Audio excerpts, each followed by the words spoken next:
This, we are told, is one of our last looks for a little while at Panama City Marina. Michael Clark is standing by in Panama City Marina right now, and it's going to look different next time you see it. Michael? The Panama City Marina and Hurricane Michael continues to turn closer. We're going to walk outside and kind of just give you a look at the conditions. You can kind of see already some of the branches and limbs of some of the trees here in the parking lot have already kind of fallen off, and the wind is really intense. The rain has kind of been sideways. It's really rocking these boats over here. As you can just see, they are all tied down as best that they can be with ropes. We're going to kind of get you as close as we can to show you how high the water already is and how rough and violent that water is, as it is getting very close to the top of the dock. So we've already seen a couple of the boat owners coming by earlier, checking on property. Not sure what it will look like once Hurricane Michael and the storm surge really makes its way through here. The camera's losing the ability to keep the water out of the lens because of all the rain that we continue to have here. The wind is picking up as well and continues to do so.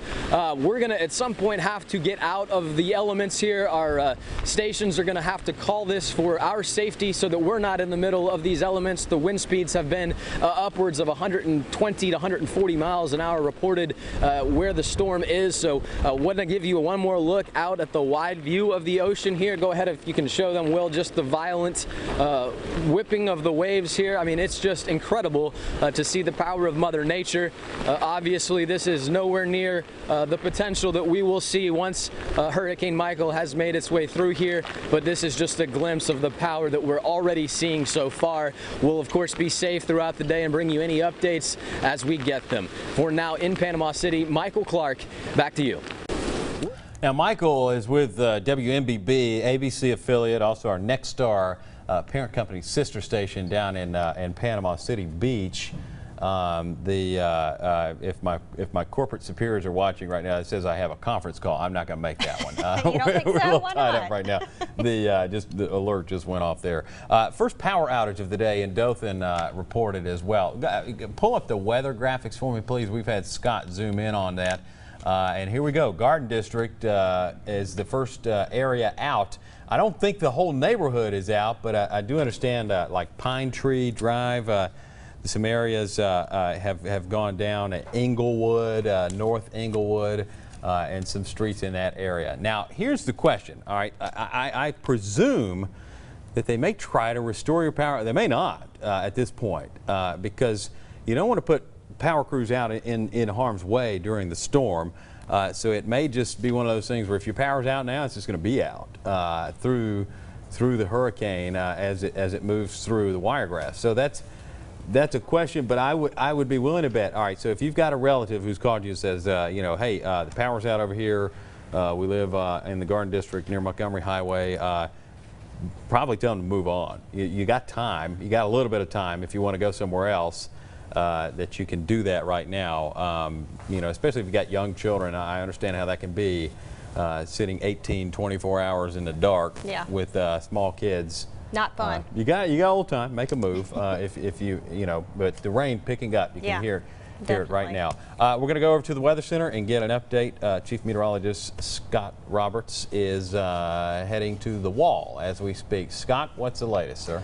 The latest on Michael is that it is an intense Category 4 storm. Winds are sustained at 145 miles per hour, and the window is starting to close now for it to really intensify much more, though this is a very strong storm. Pressure has been dropping 928 millibars. That's lower the pressure gets, the stronger the winds are able to become, and they have increased since yesterday to that 145 mile per hour range. And as far as this being a Category 4 storm right now, it's not out of the question that we'll have winds gusting into that Category 5 strength as this does come on shore somewhere near Panama City, somewhere in Bay County is where the bullseye is for this to make landfall. One thing that has changed from the earlier advisory on this system is that they're expecting now that it is going to be a little bit slower to weaken as it does come on shore, possibly as a Category 2 storm coming through maybe Houston County or the center line just to the south of the border there along the Chattahoochee River there. Jackson County going to be seeing some very intense winds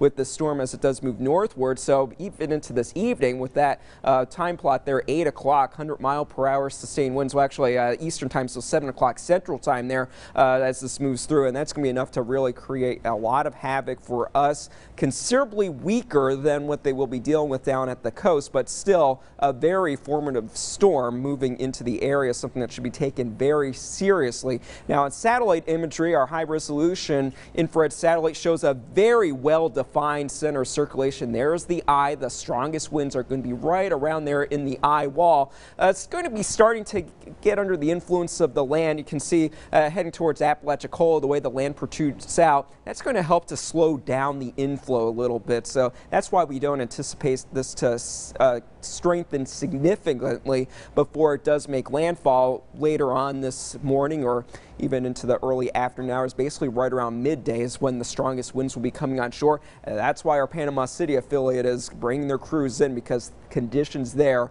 are going to be deteriorating very rapidly over the next hour or so with this system. On the radar imagery, we can see some very intense thunderstorms clustered right around that eye wall there. Some lightning indicating some of those taller and stronger storms. A little bit earlier, we did actually have a tornado warning heading into the Big Bend area near Cedar Key. So that's just the start of the first of many we will likely see on the eastern part of this storm. Basically, the center line of the path eastward toward Jacksonville is where we do have that best chance of having tornadic development. But the big story is in the Wiregrass. It's going to be the intense wind in excess of hurricane force for several hours that will be creating a lot of damage closer to us here in the Wiregrass. The heavy rain starting to move into the area with those feeder bands, southern Houston County, Jackson County to Holmes County. A very intense band starting to come in. It's likely going to be producing tropical storm force wind as it is moving through. As far as the readings from the area right now, sustained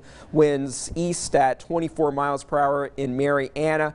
Further to the south, that's where those winds are going to be a little bit stronger, where we do have those more intense colors painted on the map. Now, as far as the gusts right now, 36 miles per hour in Marianna, that's the strongest we've seen so far, but that is going to be picking up as we do head through the morning hours. So certainly conditions will be deteriorating, and that's why Houston County does have that curfew in place starting midday today. So as far as the projections for us, hour by hour, we are going to be dealing with that center of circulation possibly on shore of Bay County just after 1 o'clock. Winds will be well within tropical storm force for us as we do head through say lunchtime and beyond. And as that center gets closer, our model is now projecting that that center could cross into extreme southeastern Houston County, bringing those intense winds there at that point, possibly weakening to a Category 2 storm. So we'll still be dealing with sustained winds over 100 miles per hour, 73 possibly sustained at the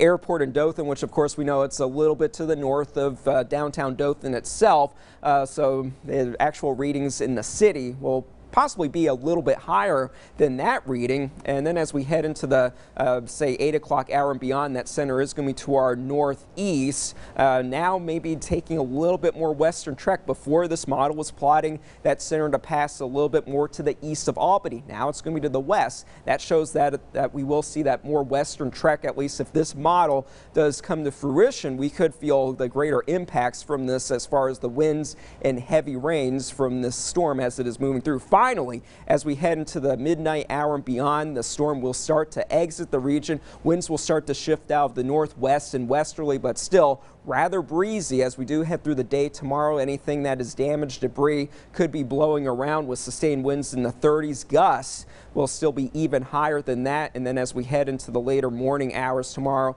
and in the afternoon and beyond, that's when conditions will start to settle down. But even into Friday, we are going to be dealing with some breezy conditions all across the Wiregrass. Watches and warnings, hurricane warnings still in effect for most of the area. Earlier in the morning, we did have Dale and Henry counties added to that hurricane warning. Obviously, as you would expect with a hurricane coming on shore, the coastal communities are included in that. They will be dealing with the full brunt of the strongest winds from this storm in excess of 145 miles per hour.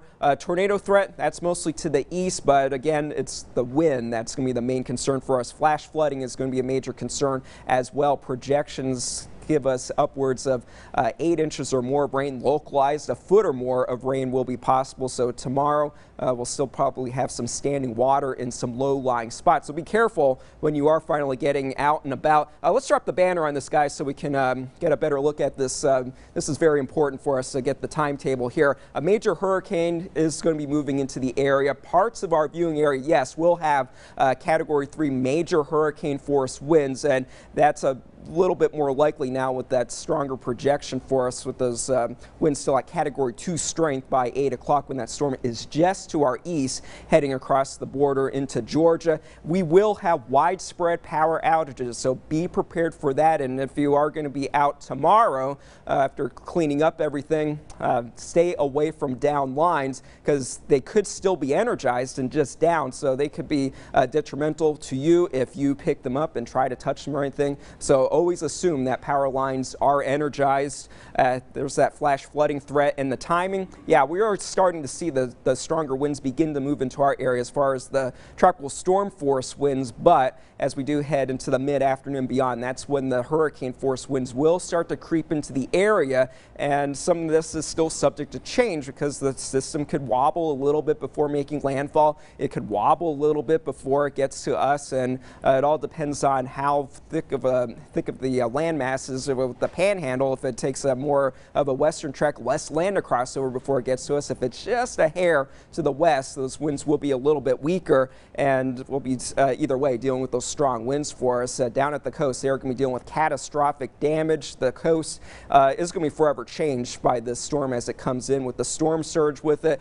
Strong winds, and the power outages down there could actually last weeks, if not months. So if you have any kind of plans or had plans to travel down there for any kind of long weekends or anything, it's not going to be the same as it has been for us. They're going to be dealing with the effects of this for a long time, just as we will be as well here in the Wiregrass, albeit not quite as extensive as what they will be dealing with down in the coastal communities. Here are the rainfall projections for us through Thursday, 10 o'clock. We're painting in maybe getting close to 9 inches of rain. Localized, we are going to have more. It all depends on where the strongest feeder band's set up with the storm coming into the area. So it's now the question. We could see some spots receive upwards of a foot or more of rain. Now, as far as what we are dealing with for the next couple of days, Thursday, today, that's going to be the main event for us as we do head into the next couple of days. The breezy conditions will be sticking around for us, and actually that's the date's already advanced, but the forecast is right. Today is the day when we will be dealing with the effects of the storm the greatest. That's it from the Weather Center for now. We're going to go back and regroup on things. Ben Sanfield is standing by with a little bit more different kind of perspective on the storm. I believe the economics, correct? Yes, sir, Mr. Roberts. Thank you so much. We're going to keep a steady stream of guests coming through today. And Mike, too, is our latest guest. Mike, good morning to you. Thanks for coming out. Thank you. We're talking about the storm and a lot of the different impacts the storm is going to make. One is money, obviously, economics. You taught economics for a long time. Talk with us about, you know, I mean, we got a list here of hurricanes and the total damage amount that they've left behind. Today looks to be one that makes the list, right? I think it will. It looks like it with all the wind damage and water damage combined, it's going to really mount on up there.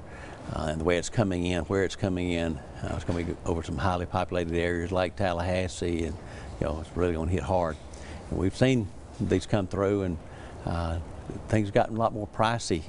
Yeah, later. certainly so. Yeah, inflation obviously plays a huge role in that. So this one, you know, Katrina, when you talk about adjusted for inflation here, I'm just looking at some numbers, is the most expensive hurricane of all time. $160 billion when you adjust it for inflation, but the real figure there is $125 billion. Am I reading this That's right? right. Yeah. That's right. One of the things that really hit there is it hit along the Mississippi coast and destroyed all those large hotels and casinos. Yeah. And they were very elaborately built. So that really bumped it on up a lot there. And then it would come on up, it hit a lot of big, large homes, historic homes, and that's what helped drive that cost way up. And they have not recovered fully from that. You know, there's some houses that will never be able to be rebuilt, and people have been slow about coming back. Well, and in the case of Panama City Beach, for instance, on Front Beach Road, I could drive 100 yards and count $100 million. That's right. You know, easily. You have high-rise buildings that will be in the same scenario there as well as some of the Biloxi high-rises right. saw, like Beau Rivage and things of that nature, right there on Front Beach Road. You're talking about windows blown out on the beach side. Potential some pretty heavy damage there. Right. There's some other damage that's possible down. They've got some very large cranes up down there. Yeah, and they've left those things up, and they can go over at any time. And when they fall, they're going to take out a lot more. Oscar Fan was in this morning with us for a little while, and he's going to come back after a while too. He discussed the cranes also, and you know, that's something that just doesn't even cross your mind sometimes unless you've seen them lately. But that's another angle too. Then you move inland, all right? So. You know, places like Lynn Haven, just north of Panama City, you're going to see a significant amount of damage. Even Mariana, Dothan, and this area. They're going to see a lot of up push of the water coming from the Gulf, pushing up, keeping the water from flowing downstream. So the water that's coming through the rain coming downstream is going to start flooding. Going to get more and more into that area. The ground's going to be soaked. So a lot of people are going to have water damage that is not covered by insurance. Yeah, and look, you mentioned insurance. Let's talk about that too. What does insurance cover? What does it not cover? What can you expect today? Depend upon what you have. Yeah. There's a lot of different types of insurance. That's the reason you have to have a good relationship with your insurance agent, because some of the insurance covers all the things that you need. A lot of them do not cover flood insurance. That is not automatic in your separate policy. It's a separate policy. In most cases, yeah. That's right. And in Florida, they have one that is a law and ordinance that if, for instance, your home gets damaged, the insurance company replace what you had. But the law and ordinance may say, okay, you've got to upgrade it. There's new regulations, so you've got to have a different type of window, for instance. Yeah. You have to pay the difference between the law and what the law says you have to have and what your insurance company will pay, unless you have law and ordinance rider on your policy. Gotcha. Yeah. See, that's yeah. That's where the professionals think, and not necessarily the everyday insurance purchaser. Yeah. It does. Makes a big difference, and you know, the insurance companies, they're not in the business to make money. Yeah. You know, just be real about it. So well, everyone is. I mean, that's right. You know, you can do what you love. You still got to make money. At the That's end right. Of the day. Yeah. That's so right. And if they have a lot of claims, then they're going to have to raise premiums.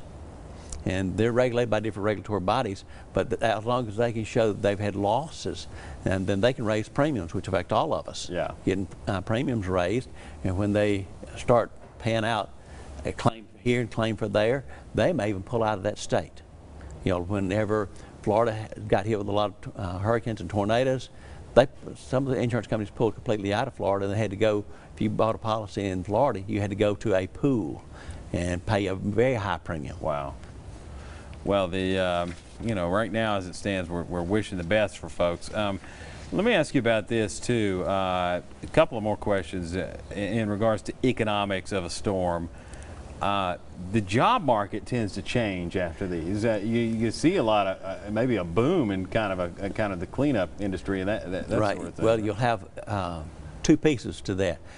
If there's businesses that are destroyed or set where they can't reopen, those people will be lost their jobs. Out, yeah. They're out, but then people will be out there helping clean up, help restore power, whatever.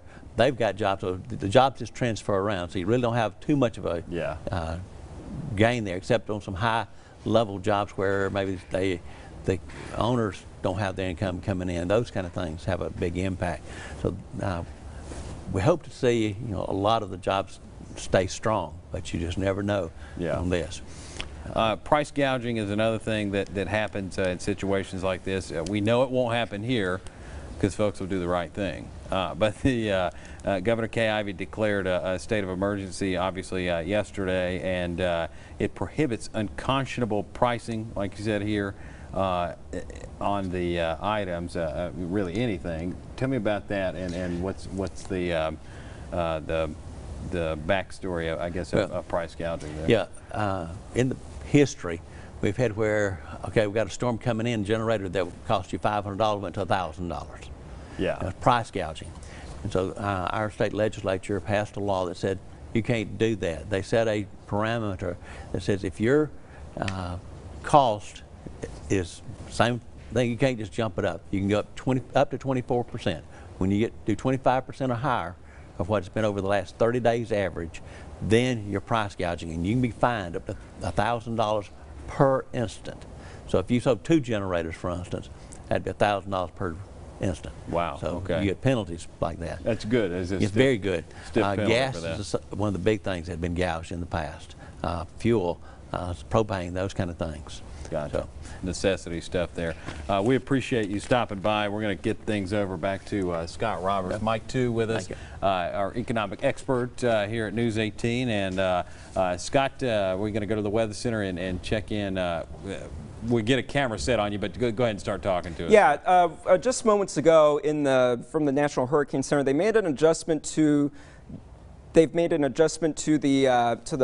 sustained winds for Michael, now sustained at 150 miles per hour. I mean, it's a 5 mile per hour increase with the winds, and which makes it just shy of Category 5 strength, which Category 5 does. The threshold is 156 miles per hour or greater. So this is going to be a very powerful storm, the strongest one that we have seen since for a very long time, making its way onshore of the Florida Panhandle and coming into the Wiregrass. So this does make those extreme winds for us more likely, and that means that even every little bit that you add to the wind speed does make it that it's going to take a little bit longer for it to weaken for us. So our southern counties, Jackson, parts of Houston County will be dealing with those strong winds, possibly major hurricane force winds will be coming into the area. And also down at the coast, we're watching that they already have issued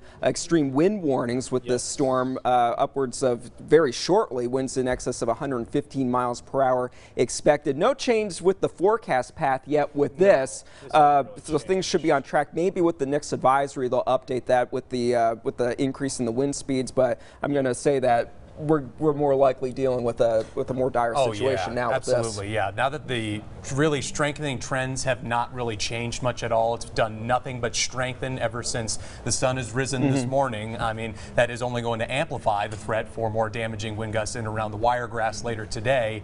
And just a fun fact to point out to you, this is the first time that the National Weather Service in Tallahassee has ever issued an extreme wind warning, and those affect most of the counties immediately along the coast, especially near Panama City. That's Bay County, Franklin County, and Gulf County. In effect until 2:15 p.m. they have an extreme wind warning as the eye wall of the storm, the most intense part of the storm, comes ashore. And there you see it right there on your screen. All of those counties from Panama City all the way down to Port St. Joe included with that extreme wind warning. Yeah, so conditions there are going to be deteriorating pretty quickly. Let's take a look at our satellite imagery. We can see the eye getting closer. It is still very well defined. This is right now still looking like what we would refer to as a classic textbook looking hurricane. Looks like the buzzsaw. It's very symmetrical, and that center of circulation right now is getting very close to shore, right offshore, say from Panama City Beach. It's only 20 miles offshore, so within the next hour or so, they're going to be dealing with the brunt of the storm. They are already dealing with the extreme southerly winds. So tides are going to be rising. That storm surge is coming into the area. So coastal communities, it's just going to get worse from here as far as this. Now, right now is just a little bit more than 20 miles across, so they are going to be in that center of circulation for quite some time. So that means we have a pretty broad wind field with the storm as far as the hurricane force winds probably extending out. I didn't get a chance to look at from the latest numbers, but probably about 50 miles or so from the center, probably about 100 miles from the center as far as the tropical storm force winds. So let's draw that on there. So parts of our area are possibly already dealing with those tropical storm force winds as that storm is getting a little bit closer to us. This is a very compelling satellite image right now, and the pressures, like we talked about, has done nothing but drop. There really hasn't been no sign of this thing weakening. I think early this morning we were talking about this in the 940s.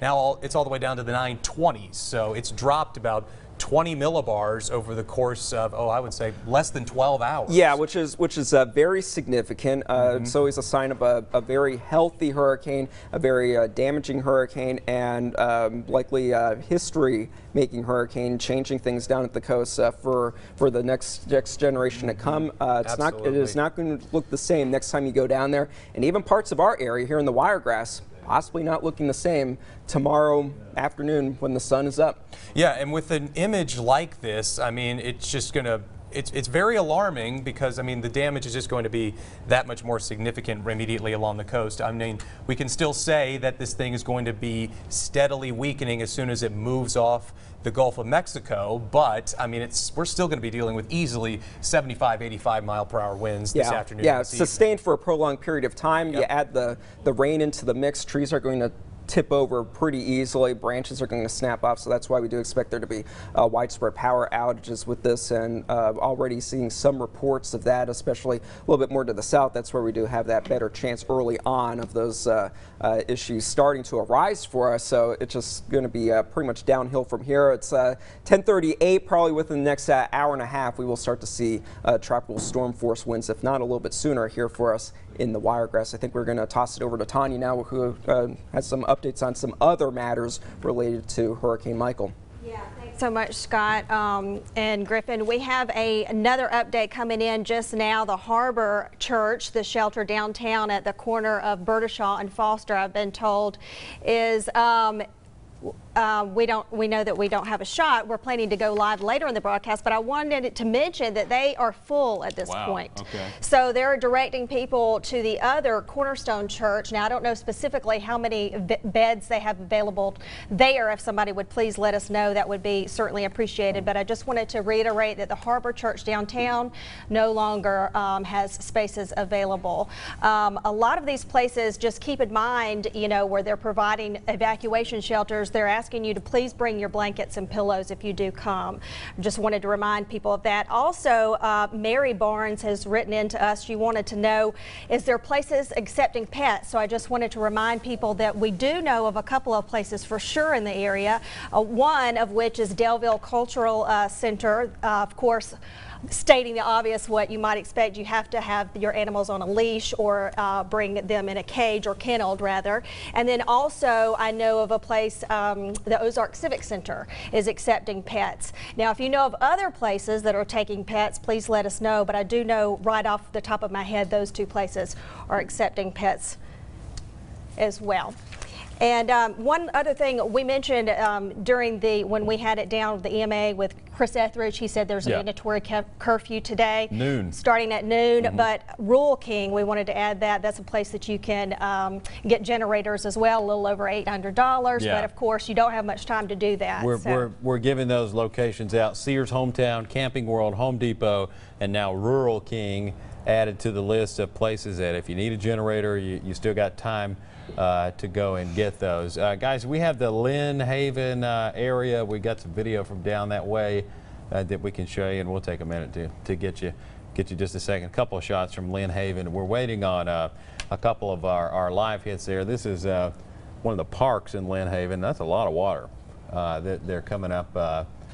Lynn Haven, kind of a bay community on the north side of Panama City, near the airport, kind of in that region, and so there's quite a bit of water in Lynn Haven. Do we have Porter Park also? Is that Porter Park? Anyways, this is Lynn Haven. Most of you know where Lynn Haven is, but just in case, just north of Panama City, in that area. So the water's starting to pile up.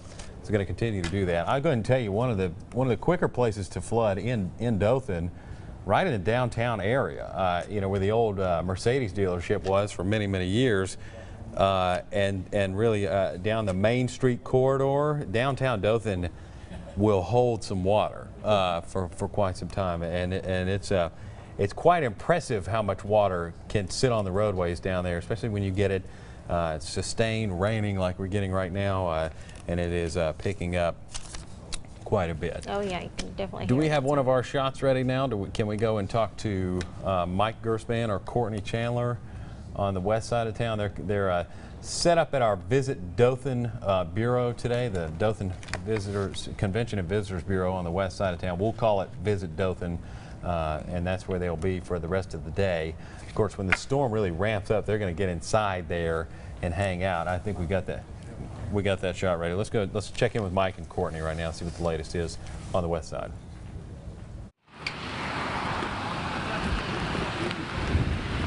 Mic check 1 2 1 2. Hey, good. Hey, Ben. As you can see, this weather has definitely picked up tremendously over the past hour here in Dothan. Right now, I'm experiencing really heavy rain here where I'm at right now at the Dothan Convention and Visitors Bureau. But most of all, it's the wind that's definitely been the thing that's probably standing out. This wind has definitely picked up and it's blowing that rain, you know, in the westward toward of my direction, and it's definitely been a huge change over the past couple of hours. I'm gonna kind of step out the way. As you can see, drivers are still trying to fight this weather here, and I just did a Facebook Live video, and many of them were even speeding on this roadway once again, not taking this weather very seriously. If you are watching this right now, I suggest you get to a safe place, or please slow down, because this weather is definitely continuing to deteriorate at this moment. Now I'm going to pass it to my colleague Mike Gertzman, and he's going to talk about this a little bit more about how the water is definitely, you know, playing a trick in this weather. So, Mike, go ahead and take it away. All right, Courtney. Well, you can see, folks, this is going to be one of the biggest problems. It's just in reference to the fast precipitation. The rain just coming down in buckets right now. We're here at the Dothan Visitor Convention Center. Those folks have been good enough to let us use the facility along the Ross Clark Circle.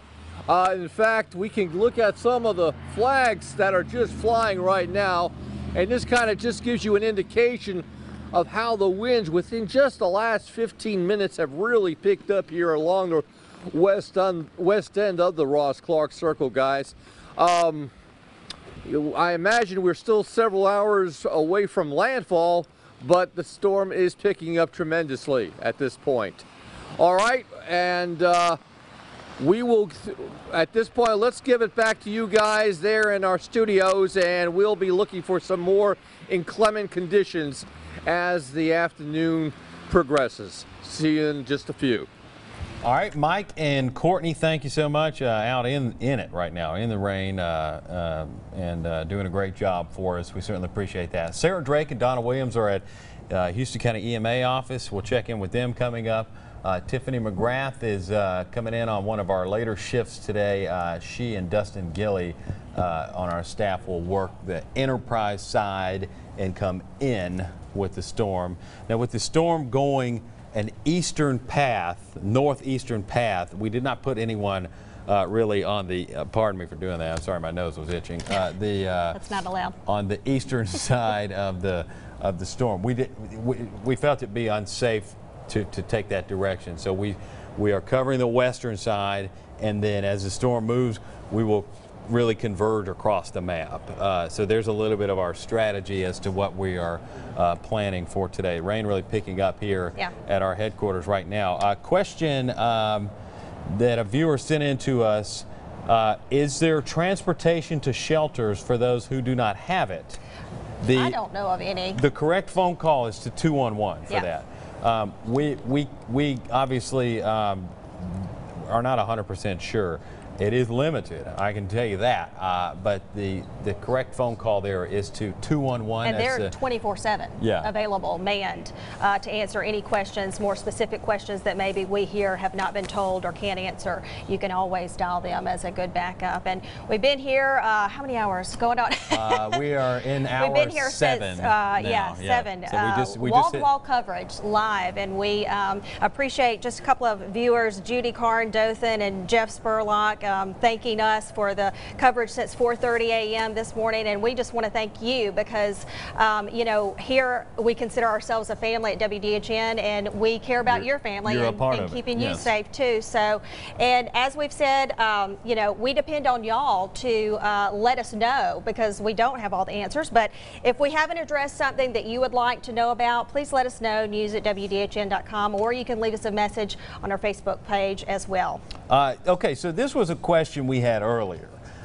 Power went out in the Garden District in North Englewood area, Pine Tree, some of those streets, kind of toward the Montgomery Highway side of the Garden District. We want to thank Joseph Waddell in Dothan for sending us this information that Dothan Utilities is turning power back on in that area right now, because they can get out and do it. All right, so that doesn't mean that if there's power outages later that they'll be that quick.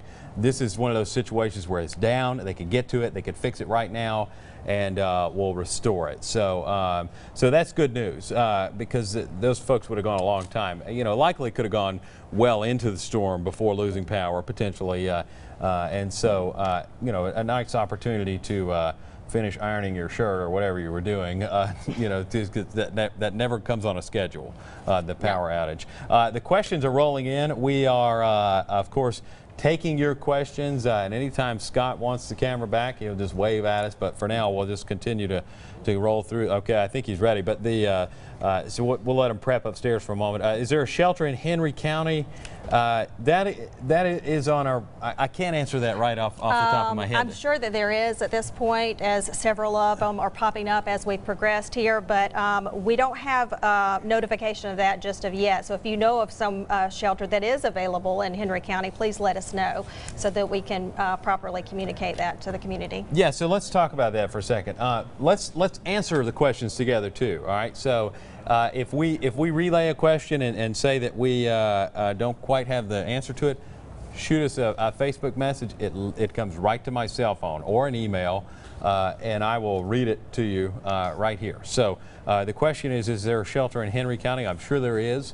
And that's a yes. All right, so here we go. Chad Sowell, Henry County EMA, says there is a shelter at Abbeville United Methodist Church. All right, so good thank deal. you, Chad. All right. So see, this is the collaboration here. So don't think you're watching. You are a part of the conversation, friends. And we may not get to your question immediately. Just have patience with us, but we'll try to answer as many as possible as they've been coming in steadily throughout the day. And I'll say this too. My dad just sent me a text. My dad's worked for Alabama Power, Farley Nuclear Plant for decades, and says he believes if the winds are less than 35 miles an hour, that utility workers will go out. That's only a limited time though, from now until we got a couple more hours, and the winds will really pick up. And so there will be periods where they can't go out, but for right now we're okay. So good news for those in the Garden District who were missing out on our coverage for a little while because the power was down, and so coming back up. All right, so a couple more shelters in Henry County. Balcom Baptist Church. Again, this is from Chad Sowell, Henry County EMA. And thank you, Chad. We appreciate the update there. Balcom Baptist Church, Abbeville United Methodist Church. Let's see what else is coming in here. And we'll try to get these listed on our website soon as well. Gotcha. All right. And so another question here, talking about taking care of animals at home. Don't tie dogs to trees. That kind of stuff. Get them inside. I'll give you a good example. We have an outside cat that likes to be outside, likes to roam around the house. She's an animal, a predator, and so the Sophie, the cat, is inside today. Sophie. Yeah, I used to have a dog named Sophie. So she's in the house, and so she is hanging out, riding the storm out inside. The dog's inside, and so that's where that stands right now. Just a couple of things I want to mention. If you do have horses or livestock, there are places as well in the area. Houston County Dothan Boots and Saddle Club, they have horse stalls available there. I don't know if they're full yet or not. Pike County, Heart of Dixie and Troy is open to hurricane evacuees. They have accommodations available for, I believe, horses there as well. And then further north, Garrett Coliseum and Montgomery has a place as well for livestock, should you need that. It sounds like we have a shot coming up here. Okay. Let's go to Brittany Lewis with us, who's part of our Nexstar Nation of affiliates, working with us through the storm today. And Brittany's in Dothan, all the way from Indianapolis, our station out that way. And so Brittany is at the harbor right now. Let's check in with Brittany. Hi there, Ben. Yeah, we are at the Harbor. It's a church and a mission that has opened its doors to people who are in need of shelter during the hurricane. Joel is the assistant director here. What have you seen in terms of people needing shelter today? Yeah, so we've had a really large influx of people coming from the community that have needed a place to stay, whether they're people that we serve normally or just people that have heard that we've been open. So currently we have 47 cots, all of which are full, and we maybe have 50 pushing 60 people here planning on staying the night. And so I know there have been some people that have come in and in need of shelter, Yeah. and you obviously are full. So what are some options for some people who are still in need of shelter? Well, what we would suggest people to do, and kind of what we've been told to suggest for people, is to get to Cornerstone Church, which is on John D. Odom Road. I believe the physical address is 2684 John D. Odom Road. And they will help you get to one of the churches or facilities that is open and currently has space available for housing through the storm. How do you prepare for something like this? Well, for us, it's a little bit easier because we already do our warming stations in the winter. So we already have the supplies like cots, maybe some things like food, non-perishable items, hygiene items, because what we do normally, that puts us in a good position to serve this type of community or this demographic in need. But other than that, we have a great group of volunteers, churches, organizations that really care about our city and really care about the people that need a little bit of help that already serve us and things we normally do. So they just kind of stepped right up to the plate when the storm came, and it was a pretty smooth transition. Yeah, that's really wonderful. And I know you've operated as those warming centers, but this is the first time you guys have done a hurricane. What has this been like for you? Well, you know, there's been a large number of people coming, obviously people coming from outside of the city that we normally deal with. So it's been a little bit overwhelming at times, but we know with the support system of the citizens of Dothan, the churches of Dothan, the organizations here that truly care about the residents of our city, we feel really confident and at peace knowing that we're in good shape. Yeah, what has it been like for you personally to be able to help these people who are in need of shelter? Well, obviously it's very rewarding being able to help people that are in need. But ultimately, you know, regardless of shelter, regardless of food, we just want to show people the love of God, and hopefully we're doing that well here today. So. Yeah. Is there anything you need? If people are watching, is there anything they can help from their homes, or what kind of help and resources could you guys use? Yeah, obviously, because we're housing and feeding so many outside of our normal schedule, our food pantry will probably be rather bare at the end of this, whether it's tonight, whether we have to open tomorrow night as well, we're just not sure yet. So really anything in the non-perishable food realm, travel size hygiene items, things like blankets, sheets, pillows, really anything that you can think of that maybe somebody who was wet that was sleeping on it could have a dry set of. And so what has it been like for, I know that many of the people here are from Dothan, but what has it been like for you to see those people coming from Florida, and you know they're in kind of a scary situation? Yeah, you know, you try to empathize with them the best you can, let them know that there is a safe place here for them to stay. And just human being to human being, you want to connect just on a love level. Say, hey, I can't necessarily empathize with the fact that you might lose your house, but in this moment, there are people here that care about you, and it's a safe place to stay. Yeah, I have to say I've really enjoyed watching you guys interact with people and the warm way you welcome them in here. Yeah. So thank you for talking to us about all that you are doing, and we'll hopefully be able to relay your needs and get you guys resources when you need that. Thank you so much. Yeah, thank you. So Ben, we'll send it back to you. All right, Brittany, thank you so much. We're going to hang here. We need to do a shift change in production, but we're going to hang on. Yeah, they're telling me we're on the same page here. We're going to go outside to Mandy McQueen, and Tanya, it sounds pretty rough outside. Yeah, right it now, does. It sounds pretty bad. Yeah, to say the least.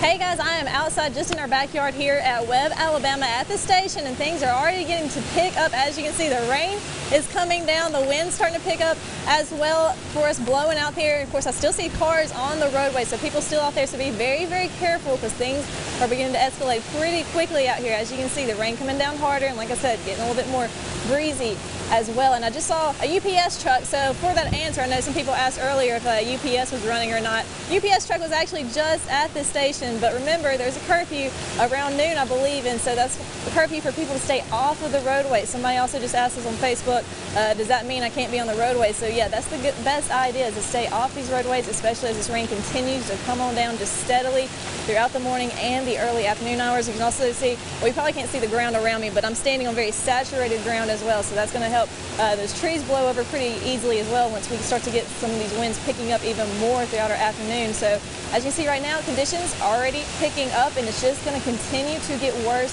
from here. So be very, very careful out there. Be very, very safe. If you haven't gotten your safe place already, go ahead and do that. Like if you're in a mobile home or if you need to be in a shelter or something, go ahead and go there now before things start getting worse here. And like you said, the camera's moving a little bit, so you can kind of see the conditions behind me. Tree's not really swaying too much just yet. They're swaying just a little bit, but not too bad. But like I said, these winds really going to start to pick up. Right now, here's just a live look outside in our backyard, in our back station here behind the WDHN studio. So I'm going to send it back to you guys for just a few moments. All right, come on back in, take cover for sure. Yeah, and we didn't just put her in the rain to just put her in the rain. We're giving you a visual element of what is happening outside and showing you that it is picking up quite a bit.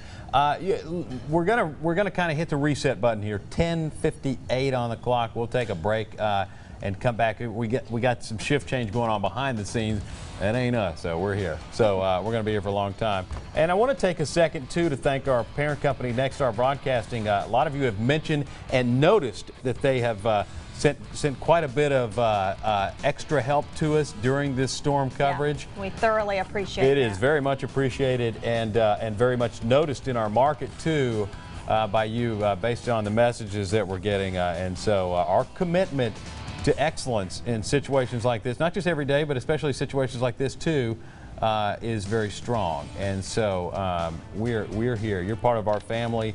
We want to keep you safe today, and that's the WDHN and Nexstar way. We'll be right back. Stay with us.